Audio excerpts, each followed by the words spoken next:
What's up, everybody? What's up, MGTOW?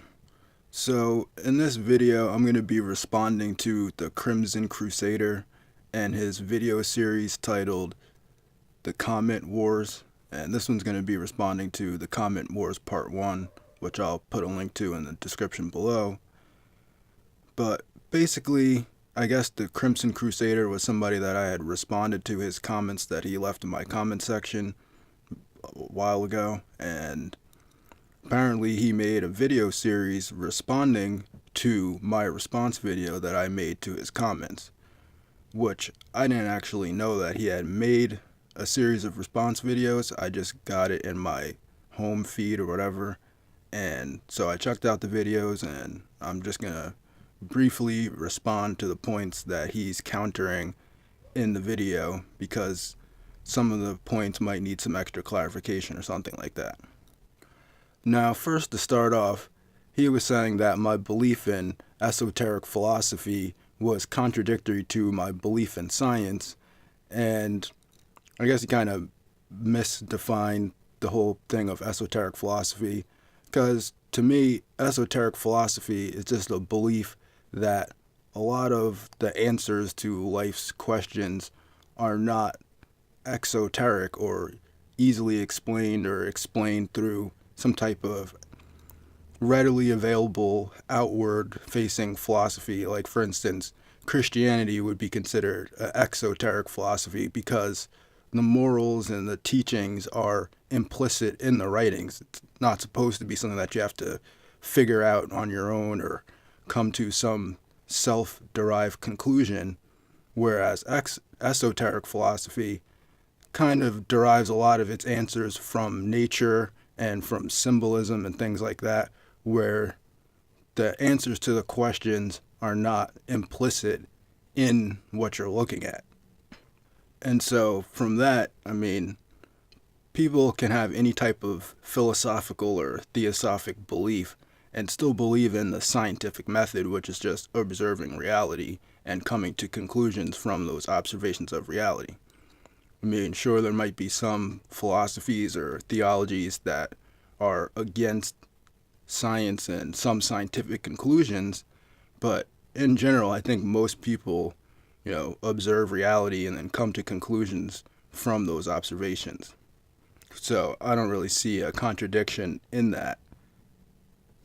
And as far as my belief in libertarianism, I just don't believe that if a group of people gets together and decides to take away the rights or impose some type of force on an individual or a smaller group of people, that is morally correct. They might physically be able to do it. Like, if a big group of people tries to force one or two people to do something, they can physically do it, but it doesn't make it morally correct. So, getting to the actual MGTOW points of the video, he is first trying to refute the war bride theory, which is, in essence, a theory. And I said in the video that, to me, it's the best explanation that I've heard for the discrepancy in the suicide rates between men and women, specifically pertaining to after marriage suicide rates. Now, why men and women commit suicide in general, and why men in general commit more suicide than women, is up to interpretation, I guess, to a point. I mean, you could say that there's more stress on men socially, or a host of other things that you could say. But when you're looking specifically at suicide rates after marriage and questioning why that is, the war bride theory seems to me to be the best explanation for it.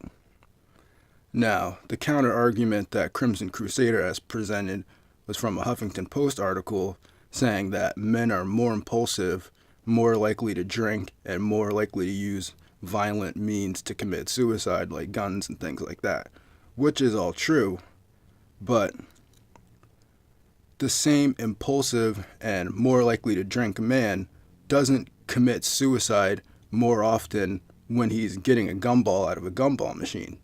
So, in the context of a post-marriage or post-relationship suicide, the discrepancies between men and women committing suicide after long-term relationships like that could be explained by war bride theory, among other reasons.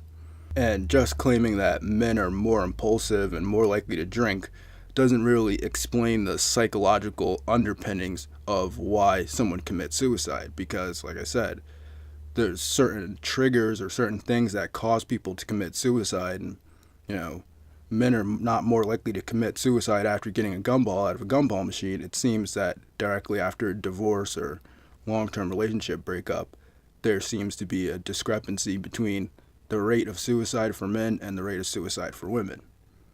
Now, when you look at the hero's journey that I was talking about, I'm talking about it more from a evolutionary and psychological point of view. I mean, you were saying that the hero's journey is about finding yourself, but that's a really kind of abstract idea, because we can debate whether or not the self, quote unquote, even exists as something that's a tangible thing. But when you're looking at the roles that men and women have played throughout history in society, and the evolutionary pressures on men and the evolutionary pressures on women, mainly that men have to provide resources and protection to women in order to facilitate the birth of children and the growth of the human race,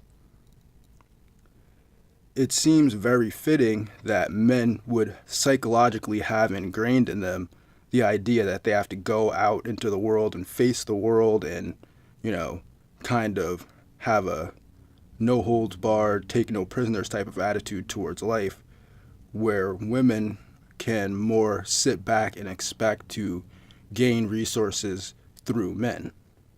And so if you combine the evolutionary aspects, like the evolutionary pressures of men being physically stronger and having better spatial reasoning, and that being the reason why men primarily were the hunters, which provided the main source of protein for humans, which, if you look evolutionarily, the increase in the use of proteins in the human diet is one of the reasons that led us to, I guess you can say, evolve past other animals and grow bigger brain sizes and things like that. But saying that, it's just a explanation for why male psychology is the way it is. Why men, quote unquote, feel as if they have to go out and fight other men and battle against nature to provide resources, when women don't have that same level of drive, at least in general. Again, I'm not saying all women, but in general, we can see how male-female relationships work and the expectation for the woman to be provided for. And you can even see that is socially reinforced by the fact of, alimony and divorce and things like that, where the man is still expected to provide resources to the woman after divorce, but a woman's not expected to provide sex to a man after divorce. So basically, I'm just using the hero's journey as an analogy for what men's expectations in society are, as opposed to what female expectations are in society.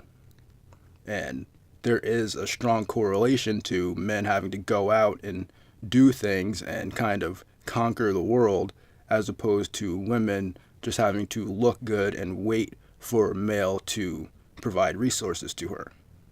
Now, the last point that I'm going to get to in this video is on the hypergamy dominance dichotomy.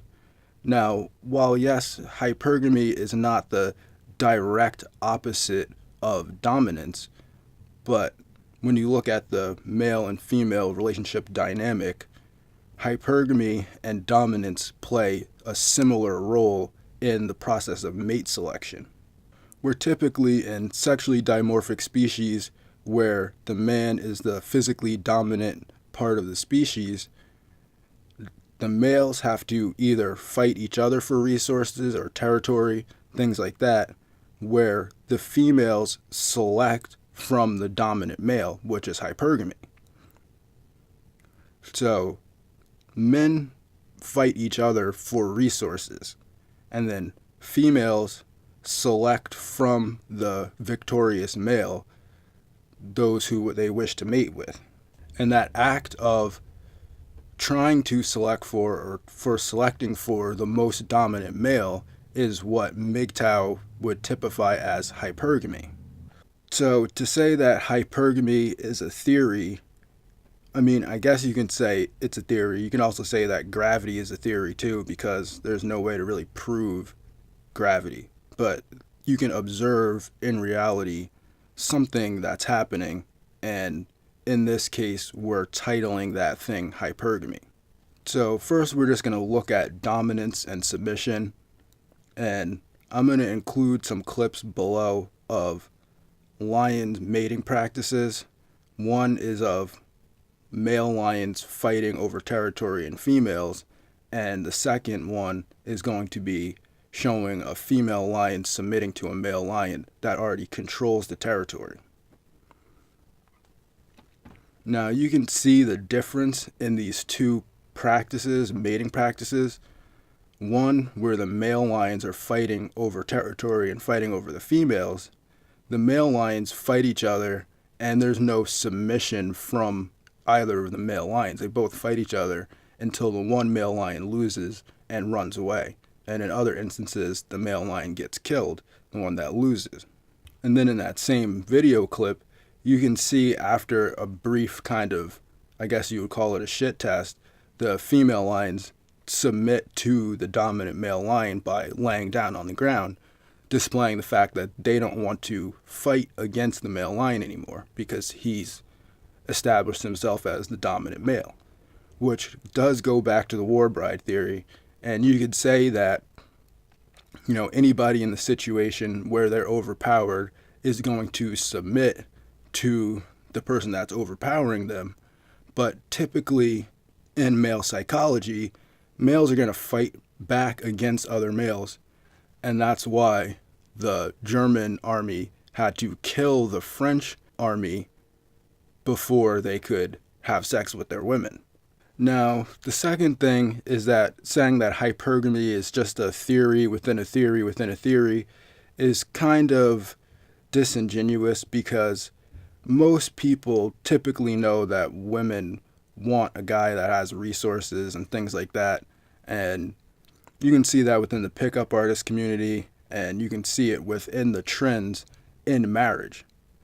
Because you can see here that about 70% of heterosexual marriages are where the man makes more money than the woman. So you could say that it's just a theory or a trend, but if I was to line up 10 married women and bet you $1 million to point at one woman and then tell me if she's married or not, and then if she is married, then you get $1 million, and if she isn't married, then I get $1 million. Just looking at these statistics alone, which would you do? Would you point to a woman and say she's not married, or would you point to a woman and say she's married? Because 7 out of 10 chance that she will be married. So your odds are going to be much higher that the fact is that she's going to be married to a guy that makes more money than her than not. And so therefore, you can say it's a theory, but it's an observable phenomenon that consistently happens throughout human societies, and as you can see with the lions, throughout the animal kingdom as well. So as you can see, these quote-unquote theories all fit together and all work together, and they're not contradictory in any way. Because if you look at war bride theory, it's saying that men have to take action to get access to sex. The hero's journey says men have to take action to get access to sex. And then if you look at dominance and hypergamy, again, it's saying that men have to take action to get access to sex. Whereas women are sought after for sex. In the war bride theory, women are sought after for sex, and that's why when one army invades another country, they kill the men and then have sex with the women. And in the hero's journey, the man is trying to provide resources or gather resources or gain some type of achievement so that then he can get access to women. And in male dominance, men are fighting each other for resources, including access to women. So I don't really see a contradiction in the arguments that I've presented so far, and hopefully this clarifies things for you. But I guess my question as going forward and looking at more of your videos is just, what is the position of anti-MGTOW? Because to me it seems like anti-MGTOW is just trying to poke holes in theories that are presented by MGTOW instead of actually offering a overarching counter theory to why society is the way that it is and how to fix gynocentrism, where at least so far I think that I've shown that my arguments are consistent and not contradictory to each other, and that there is an underlying theory which is based in biology and psychology that shows why women do certain actions and why men do certain actions when it comes to mating and reproduction. So I guess I'll check out more of your videos and get some more responses up. But until then, have a good day and go MGTOW.